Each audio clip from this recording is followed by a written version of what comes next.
Daniel declares probation is closing.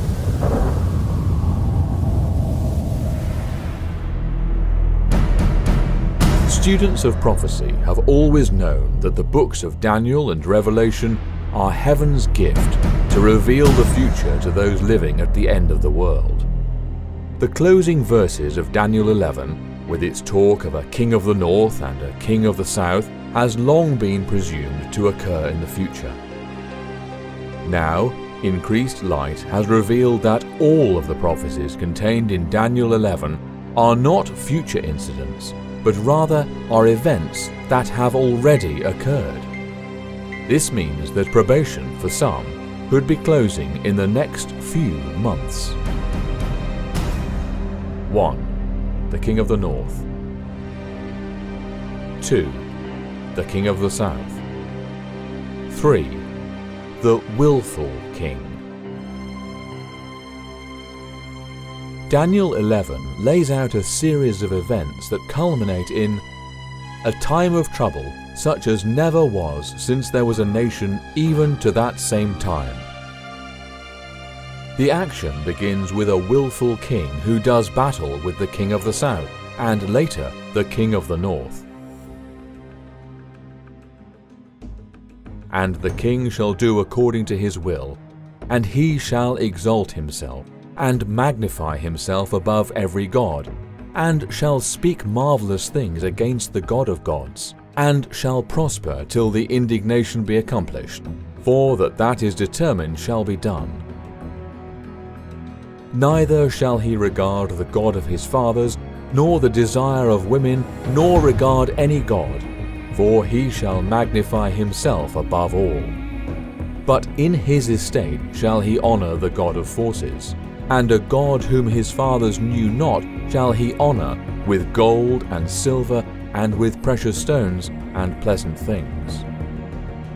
Thus shall he do in the most strange holes with a strong God, whom he shall acknowledge and increase with glory, and he shall cause them to rule over many, and shall divide the land for gain. And at the time of the end shall the king of the south push at him, and the king of the north shall come against him like a whirlwind, with chariots and with horsemen, and with many ships. And he shall enter into countries, and shall overflow and pass over. He shall enter also into the glorious land, and many countries shall be overthrown, but these shall escape out of his hands, even Edom and Moab, and the chief of the children of Ammon. He shall stretch forth his hand also upon the countries, and the land of Egypt shall not escape.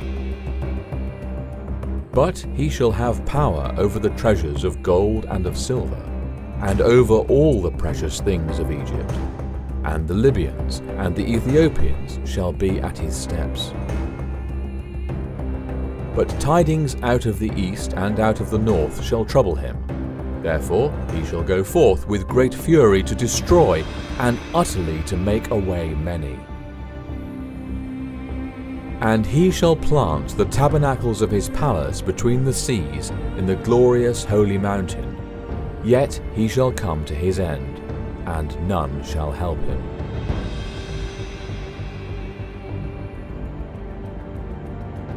The end of the world is not just a point in time. It is also a series of events. During this process, a number of things must occur. The king of the north, the king of the south, and the willful king were all powers, raised up by Yahuwah to do an appointed work at an appointed time. The identity of these three powers is of great significance to those living on earth at this time. Knowing who they are reveals where we are in the stream of history. The king of the north is the Ottoman Empire. The king of the south is Egypt. The willful king is Napoleon, France. The willful king. The willful king who exalted and magnified himself above every god who honoured the God of forces and a God whom his fathers knew not, is none other than Napoleon Bonaparte and the country of France.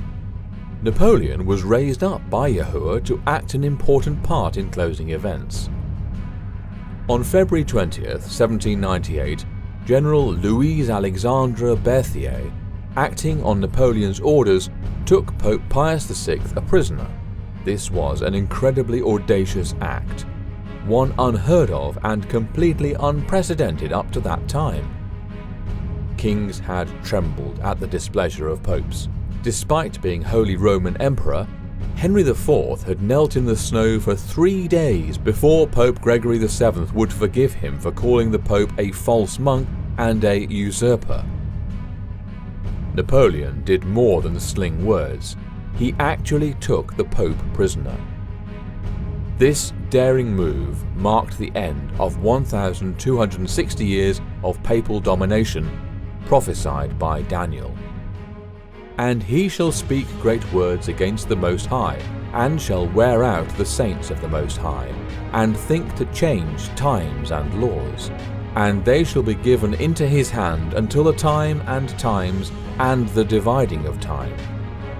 John the Revelator had predicted the ending to this long time span, declaring, "And I stood upon the sand of the sea, and saw a beast rise up out of the sea, having 7 heads and 10 horns, and upon his horns 10 crowns, and upon his heads the name of blasphemy. And I saw one of his heads as it were wounded to death, and his deadly wound was healed, and all the world wandered after the beast." A deadly wound was inflicted upon the papacy when France, the willful king of Daniel 11, took the Pope a prisoner. It brought to an end 1,260 years of papal dominance and started the time of the end. And at the time of the end shall the king of the south push at him, the willful king. In the same year that France took the Pope prisoner, the very year the time of the end began, Egypt, the king of the south, fulfilled prophecy and pushed at France, the willful king. Egypt, under the rule of the Mamluks, had virtually destroyed French trade with Egypt. Egypt's destruction of her trade with France was not a huge offence. Egypt merely pushed at France. France's response, however, set off a long chain of reactions with some very unintended consequences. Just months later, on July 1st, 1798, Napoleon led an invasion of Egypt. He assumed the Ottoman Empire would be grateful at best, neutral at worst, for the French overthrow of the Mamluks, who themselves had previously fought against the Ottoman rule. This rather naive assumption was proven false when, on August 1st, 1798, British Admiral Horatio Nelson destroyed the French fleet. Any real chance that the Ottoman Empire would accept the French conquest ended after Nelson destroyed the French fleet at the Battle of the Nile. British diplomacy at Istanbul was now able to steer the empire toward outright opposition, and on 9th September 1798 the Ottoman Empire declared war on France. Napoleon now had to face the real danger of invasion by land and by sea. 2 Ottoman armies were to be involved in the invasion. The army of Damascus was to advance through Syria and Palestine and attack Egypt across the Sinai. Another army, to be formed on Rhodes, would, with the protection from the Royal Navy, land near the Nile. The French would be surrounded and outnumbered. This was a complete fulfillment of Daniel 11:40-41. And at the time of the end shall the king of the south push at him, and the king of the north shall come against him like a whirlwind, with chariots, and with horsemen, and with many ships. And he shall enter into the countries, and shall overflow and pass over. He shall enter also into the glorious land, and many countries shall be overthrown. Many countries were overthrown, and Egypt ended up paying a tribute to the Ottoman Empire in accordance with the sure word of prophecy which had declared, "The land of Egypt shall not escape, but he shall have power over the treasures of gold and of silver, and over all the precious things of Egypt." Russia and Persia, neighbouring the Ottoman Empire, began annexing parts of the empire bordering their territories. This enraged the Ottoman Empire, which reacted with great anger, eventually leading to the genocide of the Armenian Christians under suspicion that they had aided Russia. According to the International Association of Genocide Scholars, more than 1 million Armenians were exterminated through direct killing, starvation, torture, and forced death marches. The Ottoman Empire, the King of the North, did indeed go forth with great fury to destroy and utterly to make away many. Yet he shall come to his end, and none shall help him. Only a few years later, the King of the North came to his end, and none helped him. Just as Napoleon was the sword of Yahushua to give a deadly wound to the papacy, Mustafa Kemal was raised up by Yahushua to give Islam a deadly wound.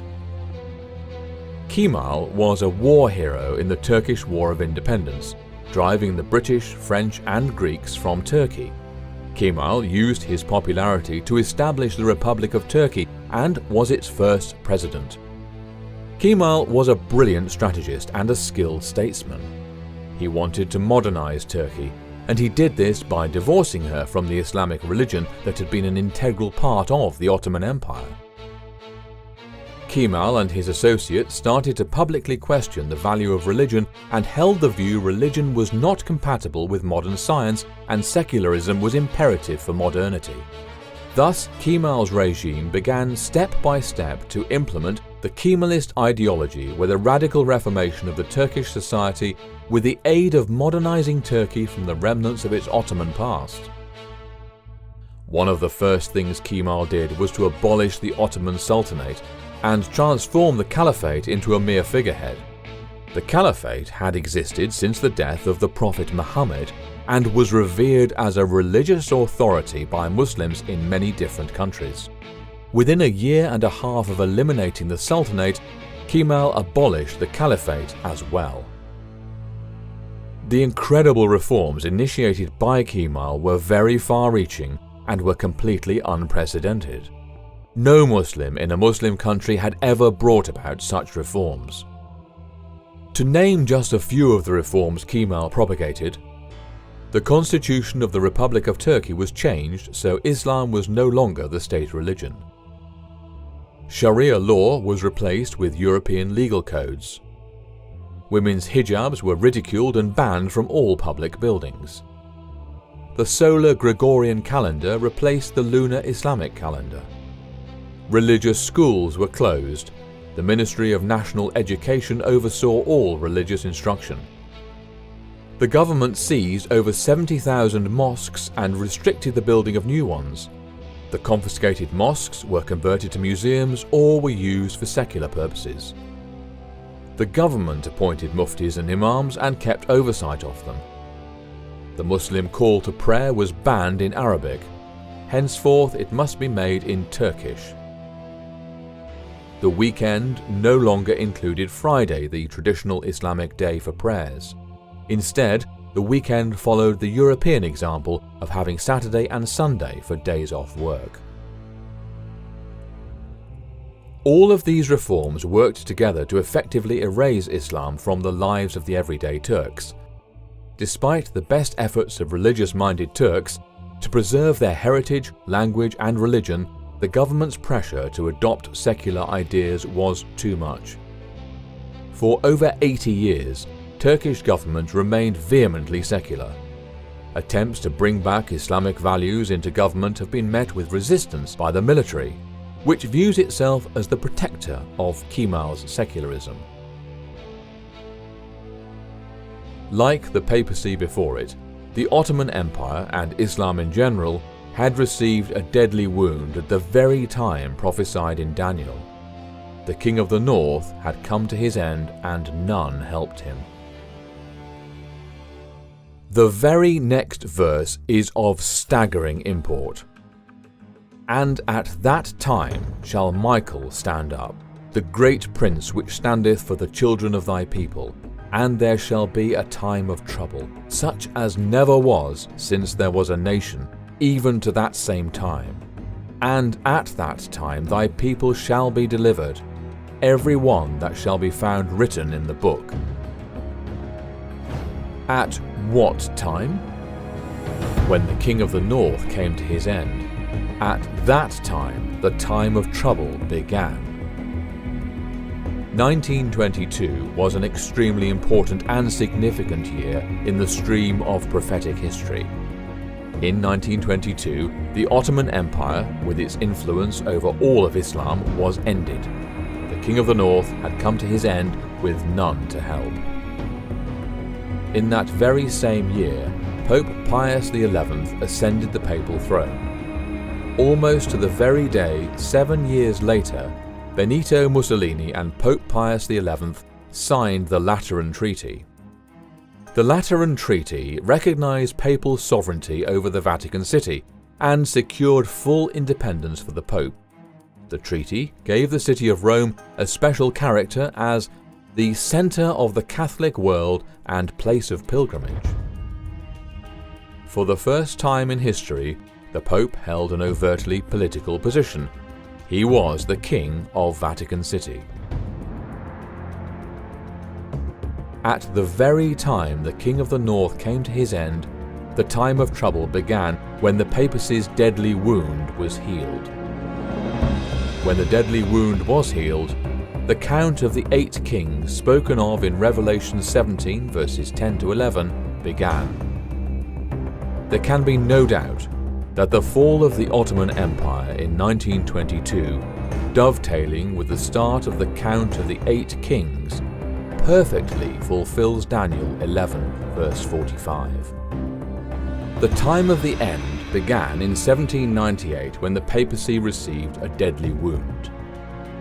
The time of trouble began in 1922, at the very year the King of the North, Ottoman Empire, came to its end, and the first of the 8 kings ascended the papal throne, preparatory to the deadly wound being healed. Many have assumed that the period of time when the 7 last plagues are poured out is the only time of trouble referenced in Scripture. However, the time of trouble spoken of in Daniel 12 verse 1 is much broader. While it does include the 7 last plagues, it also encompasses time since 1922. More people have lost their lives during the 20th century than at any other time period in history. War.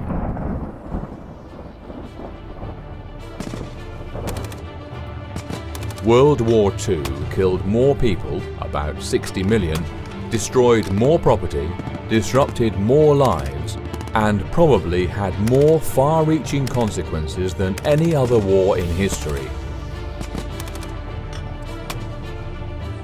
The devastation wrought on the human race during the 20th century is unprecedented in world history. Never before in history have we had 2 such devastating wars within 100 years. Between the 2 world wars, we have the Russian Civil War, costing up to 9 million lives, and before that the Mexican Revolution in 1911, which killed 2 million. In 1950, the Korean War killed 3,500,000, then we had Vietnam with 6,020,000. The Second Sudanese War from 1983 to 2005, costing 2 million. The Iran-Iraq War of 1980 to 1988 with 2 million. The Second Congo War of 1998 to 2003 with 5,400,000. The War on Terror itself has claimed more than 4 million lives. When you add the figures together, the total is 146,920,000. This makes the last 100 years the deadliest century in history. just from the warfare, and there were many more conflicts during this time that we didn't even mention. To put these figures in perspective, consider that the 19th century saw about 82 million deaths from warfare. 60 million of these were from the Taiping Rebellion in China in the 1860s. Also consider that the Crusades, which covered a span of 200 years, killed up to 9 million, and the Mongol invasions lasted for 300 years and killed up to 60 million.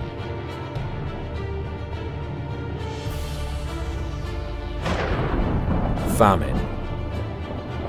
But these statistics reveal only deaths due to war. Stalin's terror famine, an artificially created disaster, claimed over 17 million lives in 1932 to 1933 alone. The Great Famine of China, which took place from 1958 to 1961, is one of the greatest tragedies in recorded history, killing between 14 and 40 million people. The typical estimate is generally placed around 30 million people. To compare this number with other major human death tolls, World War II may have killed 80 million people in total. But while these people were starving, information about the famine was greatly suppressed, and what did get out about the harvest figures was manipulated. And these are but two of the many famines the world has seen since 1922. Disease. Hundreds of millions have died due to disease since the time of trouble began, and despite medical advances, the diseases are getting more virulent and harder to treat. Natural disasters. So-called natural disasters have claimed the lives of hundreds of million more. The suffering experienced boggles the mind. The new norm is record-breaking extremes in heat, in drought, in cold, in hurricane strength, in precipitation. There were only 78 natural disasters reported in 1978, as opposed to 348 in 2004, and in the years since then, the numbers have skyrocketed, as have the deaths from these events. Truly, the years since 1922 have been a time of trouble, such as never was since there was a nation even to this same time. It is during this time of trouble that Michael stands up. Scripture records, "And at that time shall Michael stand up, the great prince which standeth for the children of thy people." The act of Michael standing up signifies that probation is about to close for all of humanity. It is a judicial act signifying that the door of mercy has closed. Pope Francis, the eighth and final king, is an old man in poor health. He does not have many more years left to live. And yet, the prophecies of Daniel reveal probation closes during his pontificate. The warning is therefore clear. Probation will close sooner than anyone can imagine. Probation closes first with those who have had the most light. Once sealed, they will take the final warning to those who have never heard or understood the truth. The Apostle Peter warned, "But the day of Yahushua will come as a thief in the night, in the which the heavens shall pass away with a great noise, and the elements shall melt with fervent heat, the earth also, and the works that are therein shall be burnt up. Seeing then that all these things shall be dissolved, what manner of persons ought ye to be in all holy conversation and godliness, looking for and hasting unto the coming of the day of Yah, wherein the heavens being on fire shall be dissolved, and the elements shall melt with fervent heat? Wherefore, beloved, seeking that ye look for such things, be diligent that ye may be found of him in peace, without spot and blameless." Now is the most solemn time in which to be living, There are very few events left before Yahushua is seen in the clouds of glory. The only thing standing between the earth and the final test is the falling of the trumpets. Under these dreadful judgments during the first woe, demons will pose as aliens and invade earth, causing widespread terror, panic, and pain. In the ensuing panic, Pope Francis, as a widely respected religious leader, will be exalted to be the head of the New World Order, as foretold in Revelation 17. At that time, Pope Francis and the allied powers of evil will wage the fiercest war ever seen against Yahuwah and his law-abiding followers. The false Sabbath will be enforced, and the true Sabbath will be outlawed throughout the countries of the world. The time for character perfection is almost over. Every sin and defect must be overcome now. All who love Yahuwah will surrender fully to him and be cleansed of every defilement. All will make self-sacrificing efforts to win the lost to him. The end is here. Yahushua is on his way. Get ready. Get ready. You are almost out of time.